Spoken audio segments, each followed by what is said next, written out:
Hey everybody, it's Livy here and I am back with another video for Essential.com, and today I'll be showing you how to contour, apply your blush and highlight your face correctly. Contouring is essentially creating shadow where your face would naturally get shadow from the sides of your hair.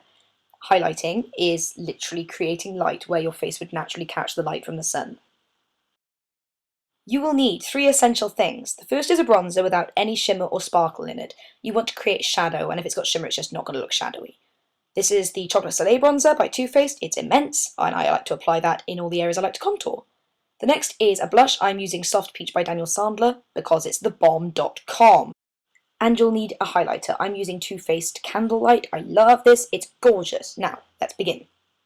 I use a few different brushes. I use a flat one, that's for contouring and for cream products. I use a fluffy powder brush, that's for applying contour on the jawline and on the temples, and a nice little small one to contour my nose. The most important thing to bear in mind when you are contouring is to work with your natural bone structure.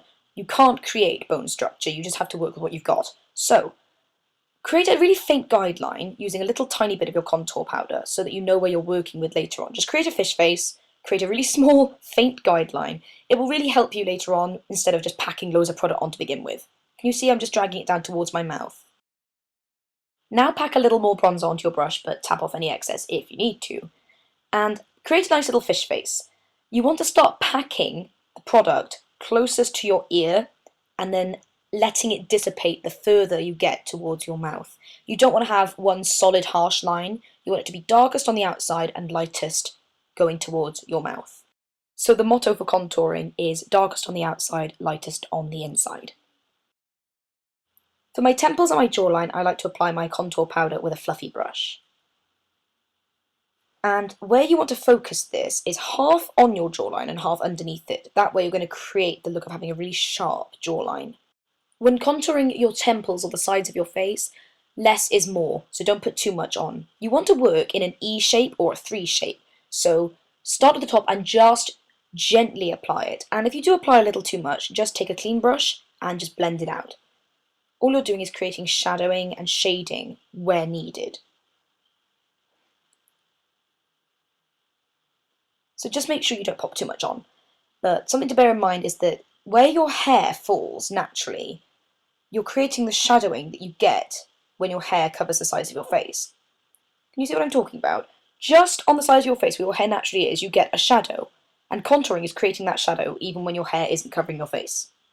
Now on to blush. I'm using this amazing cream blusher. This is by Daniel Sandler and it's in the shade Soft Peach. This is divine. I can't even tell you how much I adore this, it's just brilliant.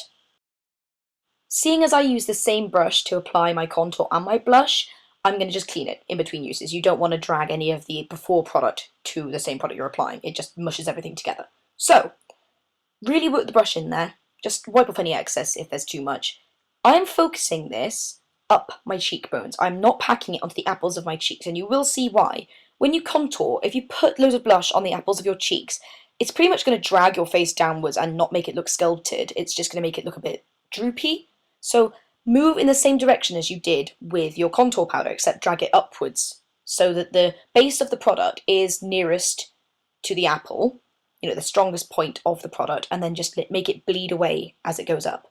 Clean brush, again, just blend it out, keep working with it. Can you see you just want to have a really nice little glow just on the side like that. You don't want it to look too pink. The benefit of doing this after contouring is that you already have a guideline to go against because you've already drawn in where you want the hollows of your cheekbones to be. So just move in the same direction as you would, just in the opposite sense. So just drag up the cheekbone rather than down towards your mouth. Like so. Can you see? Glowy, but not too pink. Now I'm going to contour the nose. I'm using my little brush for this because you have to have a little brush for this. Make sure it's clean.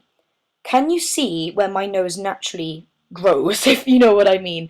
You want to pack that product in where your nose meets your eyebrow. This is going to make it look really defined, and I'm dragging it downwards as well, just to make it look a little thinner at the bottom. Can you see? You just want to create shadow where your bone structure naturally is, just make it look better. Now for highlighting. This highlighter is immense because it's not too shimmery, and I don't like using stuff that's too shimmery on my skin because I'm so pale, it just makes me look a bit ridiculous, or like I'm in Twilight, one of the two. When highlighting, you want to think that you're creating light where your face would naturally catch it from the sun. So that's up the cheekbones and in that little gap on your nose, pretty much just the center of your nose, not the tip and not between the eyebrows, just there. Can you see? And a little on the forehead as well, but mostly up the cheekbones. It just gives you this gorgeous glowy look. And you can pop a little just underneath your eyebrows as well. And when you're done, it should look a little something like this. Just remember, less is more. You want to look much more sculpted and darker on the sides of your face, but let it almost disappear as you get closer to the center. And just make sure that everything is sort of following the contour line. And if you're wondering where you can pick up the products that I used in the video, they're all available from Essential.com, so I'll put their link in the down bar. I hope you found this video helpful and instructive, and I will see you guys soon with my next video. Bye bye.